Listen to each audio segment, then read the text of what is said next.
Okay, and maybe baking and missing then nele aqua now. Enwere iwe gụrụ akwụkwọ. Yeah. Kere ego. Ebonyi State University. Kere ihe ego. Sociology. Mbe eze na ya gịnị bụ aha gị? Obianuju. Obianuju.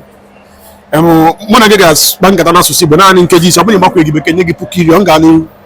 Yeah. Ngwanụ jide. Obianuju oge gị bidoro ugbu a. Okay. Onye ebe ka ị bụ? Ebonyi State. Ọ dị mma. Steeti o bekee. Ebonyi State.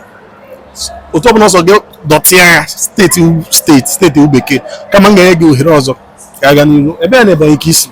Nkalagu. Nkalagu. Local government o bekee. Mgbe ọzọ mba nwoke si akpọ mgbe ọzọ ịchọọ ikwu local gọọmenti kpọọ ya okpuru ọchịchị. Doro anya nekwanụ m anya ụmụ nwaanyị Ebonyi na-amụ oke mma ka e kpatara ya. Chukwu kere ya ọfụma. Chukwu kere unu ọfụma. Ị na-achọ ịkọwara m na ọkeghị ndị ọzọ ọfụma? O kee ya ọfụma mana ọ ka kee ya ọfụma. Unu ọkọ wepụtara anya wee kewasịa nnọọ. Ya. Ọ dị mma na Nkalagu ahụ gwakana m otu ihe eji mara ndị Nkalagu.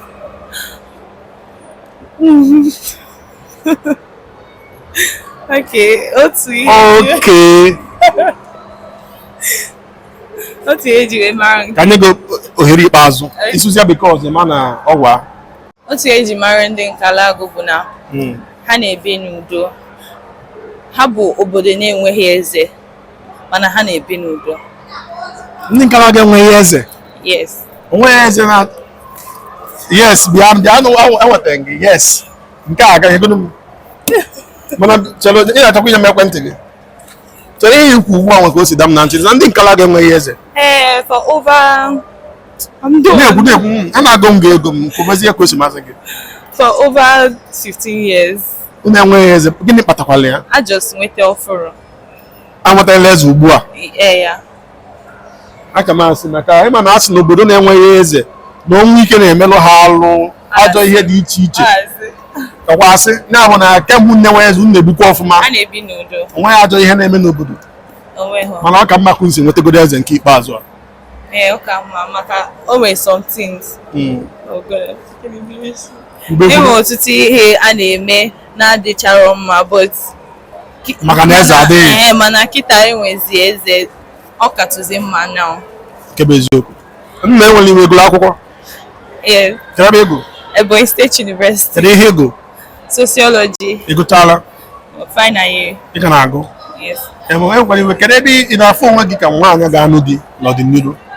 Ana m afụ onwe m ka nwaanyị ga-anụ di n'ọdịnihu because ọ ihe m chọrọ for myself. Ọ dị mma. Tupu ị gaa mahadum ọ nwere aka ọrụ nwere ọrụ aka ịmụ chata? Enwere m ọtụtụ na abụ m a business person. Ngwa gosisiara anyị ihe ndị ị na-emegasị. Okay, and maybe baking and missing then nele aqua now. Ihe niile ịkpọ naanị baking ma esimuliwo onye abụ aka onye mma akpa ọrụ aka dị ebe ahụ. Onwe ọrụ aka ọzọ inwe aka ọrụ ihe ọbụla bụ aka ọrụ ọzọ inwe. Mba enwere. Onwe nke ị na-akwado ịmụ n'ọdịnihu? Achọrọ m ịga catering school n'ọdịnihu.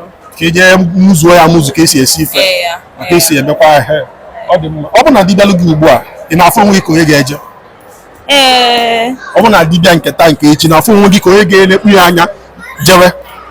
Ana m afụ onwe m ka onye ga-anụ di ma dibịa nke taa nke echi because maka na adịgo m prepared for it. Ewe n'iwe maka asịsị inye m ugbu a biko nyekwazie m nke a nchọ iji gị ugbu a. Afọ ole ka ị dị ugbu a? Adị m 23 years. Ọ dị mma. Maka o? Thank you, Dad. Ụmụnne gị bụ ihe a? My cousins. Ọ dị mma.